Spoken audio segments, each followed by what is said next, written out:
Dulunya semak ini dek, semak kali. Masih banyak lagi pohon-pohon, jadi datang suamiku ya dibetuli kok banyak orang mandi gitu loh. Pertama dulu tahun 2001 harganya masih 250 perak. Uang masuknya satu orang. Jadi sekarang udah 2000 lah masuknya. Karena kalau saya liburan kerja, saya pengennya tuh ke tempat-tempat wisata seperti ini. Kayak tempat pemandian, tempat nyantai, gitu. Ngilangin penat sih. Ya airnya segar sih. Airnya pasti yang terutama kan, nggak segar, juga bersih.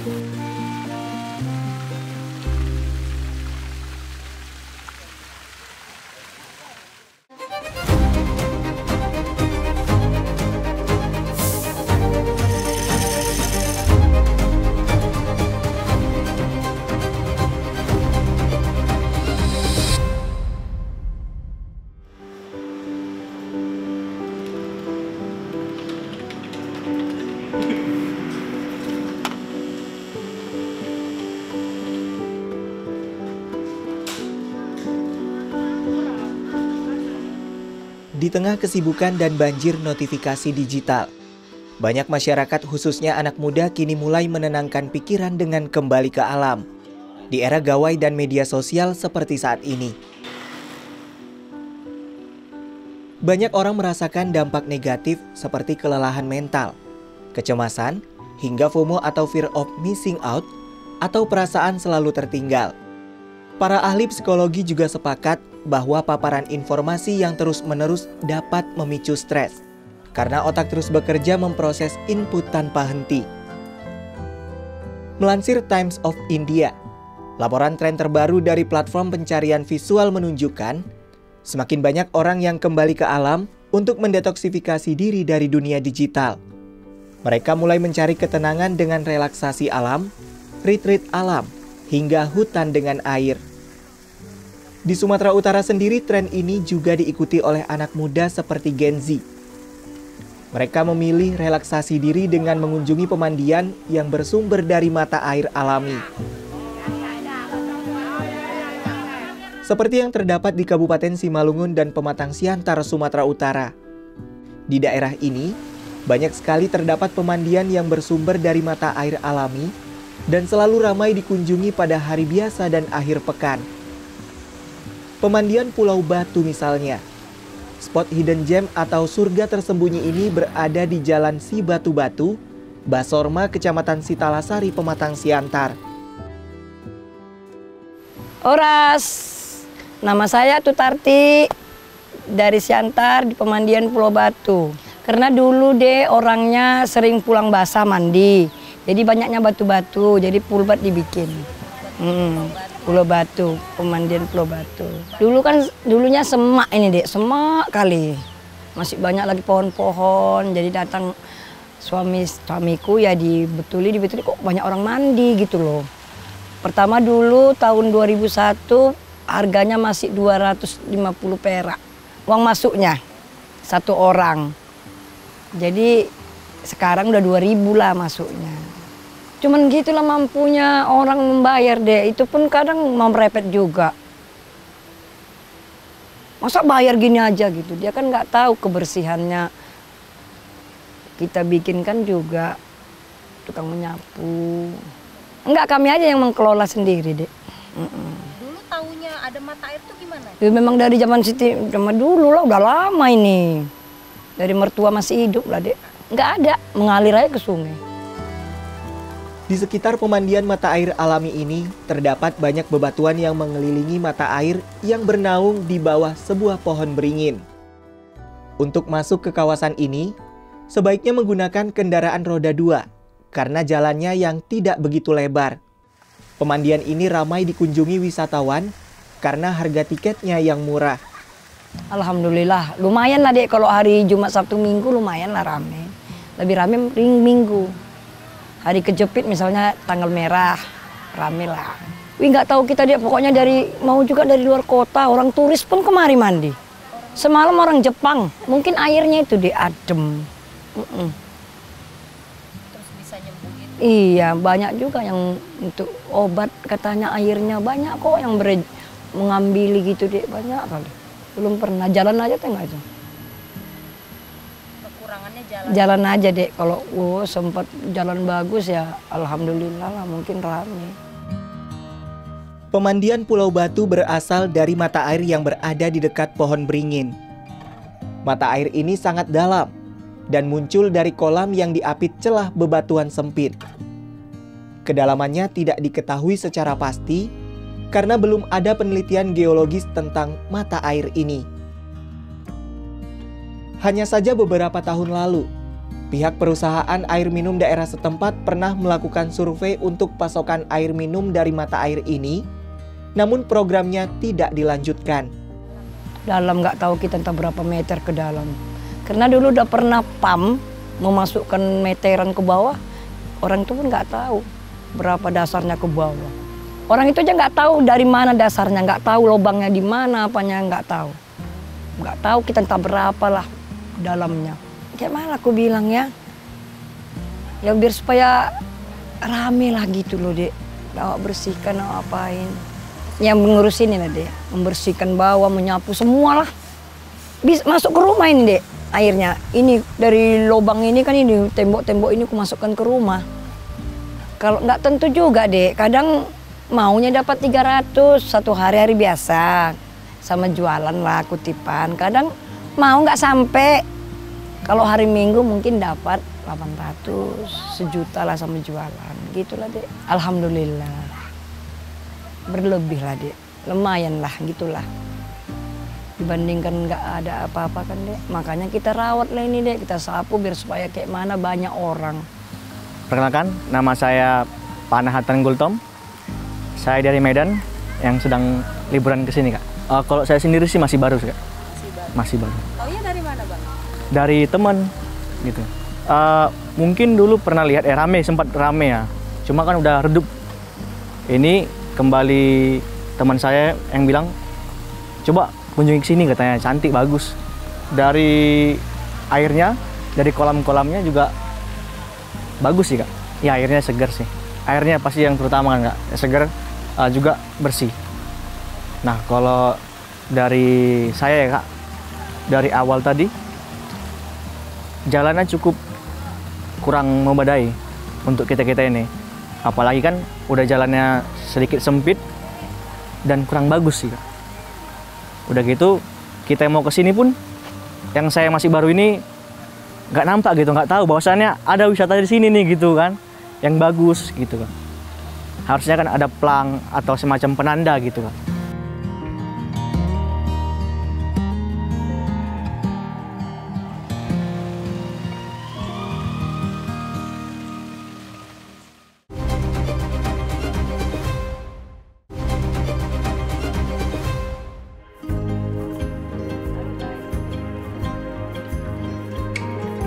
Inilah pemandiannya itu, inilah dalamnya. Kita nggak tahu berapa meter ke dalam. Dulu pipa pernah dimasukkan PAM ke bawah ini, kita nggak tahu berapa ratus meter kedalamannya. Jadi nggak tahulah berapa panjangnya, lebarnya, dalamnya pemandian ini, umbulnya. Ini apa umbulnya ini nggak boleh dipegang ataupun dimasuki. Kita nggak tahu berapa dalamnya.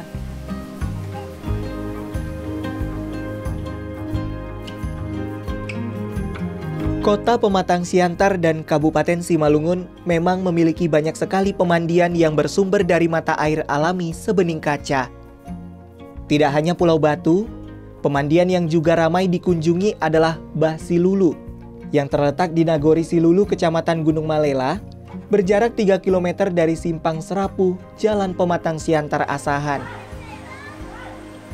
Bah Silulu juga ramai dikunjungi banyak orang saat hari biasa, karena selain bersumber dari mata air mineral alami yang membentuk sungai kecil, alam sekitar Gunung Maligas ini juga memiliki udara yang sejuk. Saya kira sekarang kan pastilah viral ya, tren pariwisata sekarang itu back to nature. Karena kelihatan sekarang kan transportasi kota itu sudah sangat bisa menyesakkan lah ya. Jadi mengganggu kualitas hidup saya kira ya bisa orang karena banyak kemacetan, ya kan, jadi itu dan itu dialami setiap hari lah ya. Jadi suasana ini akan dihilangkan apabila kita berwisata kembali ke alam-alamnya, alam yang natural gitu ya, bisa menjadi refreshing. Secara umum ya, kita bicara tentang wisata air ya, apakah itu pantai, laut, ya kan, pantai laut, pantai danau. Kita lihat aja gini, perkembangan sekarang yang digalakkan oleh Kementerian Pariwisata, yang sekarang menjadi Kementerian Pariwisata. Kemarin kan yang terdahulu Kementerian Pariwisata dan Ekonomi Kreatif, sekarang Kementerian Pariwisata. Oke. Kita mengembangkan 10 Bali baru, ya. Danau Toba, Sumut, Tanjung Klayang, Bangka Belitung, Tanjung Lesung, Banten, Kepulauan Seribu, DKI Jakarta. Lalu Bromo, Tengger, Semeru, ya, Borobudur, Mandalika, Labuan Bajo, Wakatobi, Morotai. Nah, coba lihat dari 10 Bali baru itu hanya 2 yang tidak berdekatan dengan air, ya, yaitu Bromo, Tengger, Semeru sama Candi Borobudur. Artinya wisata air itu sangat berarti buat membangkitkan kualitas hidup kita. Wisata air itu bisa menimbulkan, yang mengeluarkan hormon yang namanya serotin, ya. Hormon ini ya dia mengkontribusi atau sebagai kontributor untuk perasaan kita menjadi bahagia. Ya, itu satu. Nah, yang kalau kita bahagia kan berarti perasaan marah, stres, ya, akhirnya bisa menghilang. Yang kedua, memberi rasa tenang. Jadi kalau kita itu ya di air itu lagi terapung misalnya, ya, kita di air, apalagi di suasana yang pemandangan yang bagus, juga ada kicau burung, ya. Nah, itulah membuat kita tenang.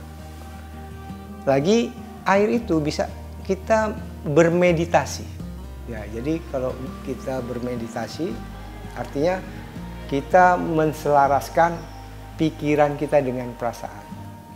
Coba dibayangkan bagaimana menghasilkan ketenangan.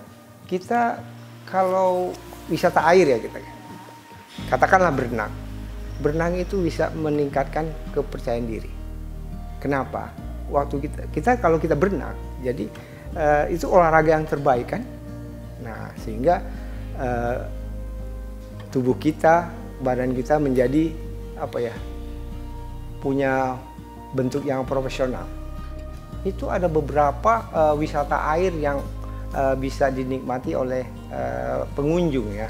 Nah, ini kan punya potensi yang besar terhadap wisata katakanlah mata air maupun yang lainnya. Apa ya, slogan pariwisata itu adalah Sabta Pesona, ya, di mana objek dan daya tarik wisata itu harus aman, tertib, bersih, ya, suasananya sejuk. Nah, itulah ditambah tadi keindahan, ya, keindahan. Terus dan pelayanan yang ramah. Ramah secara komprehensif itu ramah lingkungan, ramah fasilitas.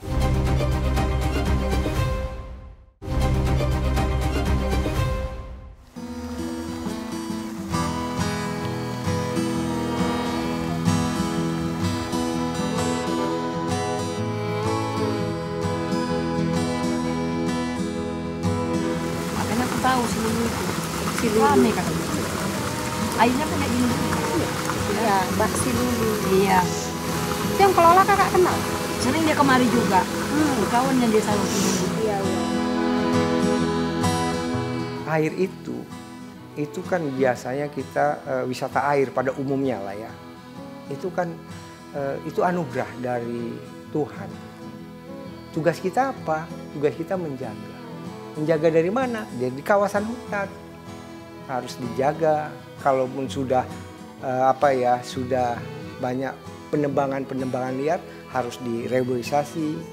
Lalu tanaman apa yang merusak lingkungan air? Itu harus jauh dari kawasan air itu. Saya pikir seperti tumbuhan seperti kelapa sawit. Itu kan kurang baik ya. Nanti bisa dikompromikan pemerintah daerah dengan penggiat lingkungan.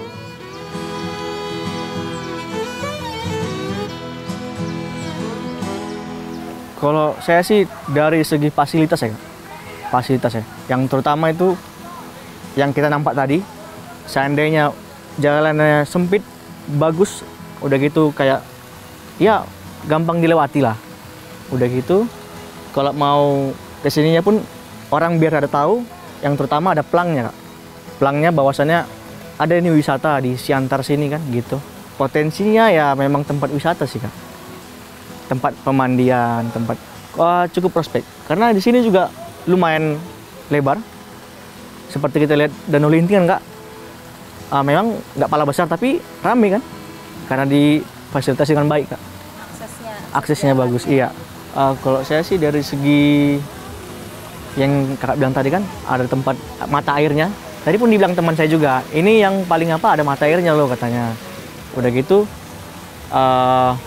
juga kalau kita bilang kolamnya ya cukup luas lah dari segi toiletnya sih Kak. Fasilitasnya yang pertama toilet kan itu salah satu tempat kita ganti pakaian dan segala macamnya Kak. Jadi seperti yang saya lihat sendiri kan, toiletnya memang kurang memadai. Nah kalau semisal pakai marmer itu sih bagus sih Kak, saya suka sih. Karena kan ini licin ya, ini bisa salah satu penyebab risiko jatuh, apalagi anak-anak kan Kak, licin jatuh, kita nggak tahu kan. Kalau yang pakai semisal dia ada tempat jalannya, bisa ke air mancur itu ada tempat jalannya, nggak licin seperti ini. Masyarakat itu perlu disadarkan. Kita jangan mengharapkan masyarakat itu tahu ya. Ada sosialisasi. Nah, sehingga mereka mengerti bahwa pariwisata itu, objek dan daya tarik wisata itu bisa menghasilkan sumber ekonomi. Nah, kita tahu bahwa pariwisata itu seperti nasi tumpeng. Dia tidak bisa dimakan sendiri. Contohnya, kalau ibu ke destinasi pariwisata, kata objek dan daya tarik wisata, pasti ibu memerlukan akomodasi.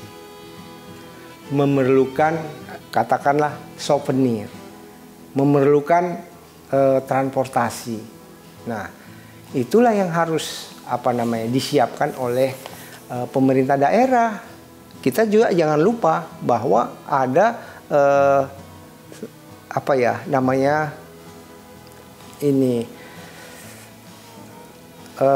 sampah dari masyarakat yang dihasilkan sampah rumah tangga. Termasuklah orang wisatawan yang berkunjung, pasti dia membawa menghasilkan sampah. Nah, kita yang harus menyiapkan. Lagi diupayakan bahwa bangunan itu tidak dekat dengan air dan bangunan itu ditata. Nah, saya kira itu tugas mungkin tugas pengelola.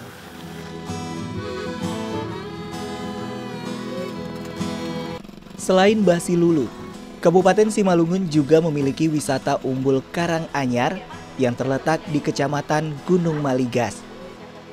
Umbul Sebening Kaca ini berjarak hanya sekira 20 km dari kota Pematang Siantar. Mata air pemandian ini berada di bawah pohon rindang dengan satwa kera yang biasanya bergelantungan di pepohonan. Tempat ini juga ramai dikunjungi orang karena lokasinya tidak jauh dari kota Siantar. Pemerintah itu harus membimbing masyarakat, membuat sosialisasi supaya kita menciptakan pariwisata yang berkelanjutan. Nah, berkelanjutan itu artinya kita bisa terus mempertahankan kondisinya itu dari saat ini sampai nanti katakanlah ke anak cucu atau ke generasi berikutnya. Ya berarti kita harus menjaga dari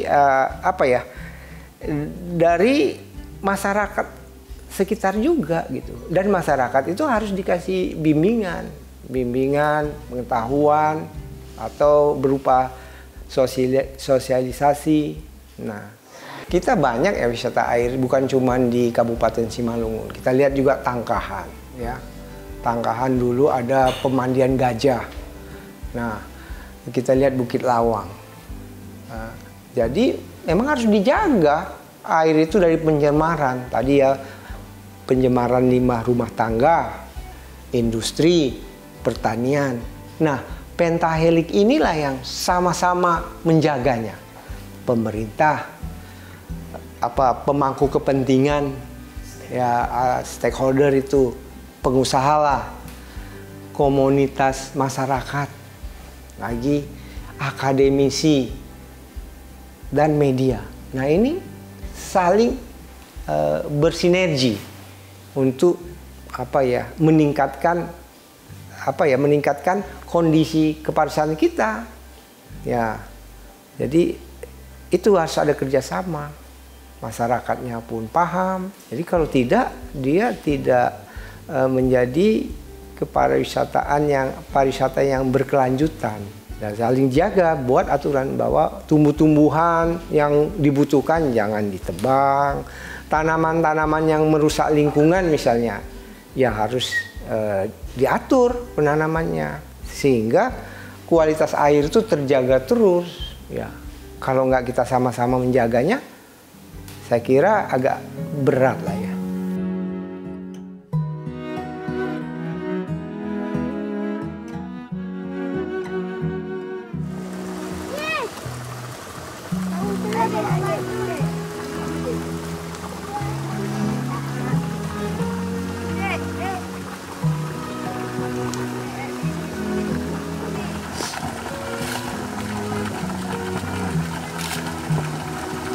Kalau bisa jalan itulah Dek dibagusi biar supaya rame kan gitunya. Karena kalau ini kan Dek kami kan bergilir bersaudara. 3 abang adik, 4 kian meninggal 1 jadi 3. 2 tahun, 2 tahun, 2 tahun. Iya. Memang awalnya dulu merintis kan, jadi cumannya udah kayak gitu loh kesepakatan bersaudara abang adik. Ini tahun depan ibu habis lah. Masuk lagi abang, masuk abang, baru lagi giliranku gitu loh.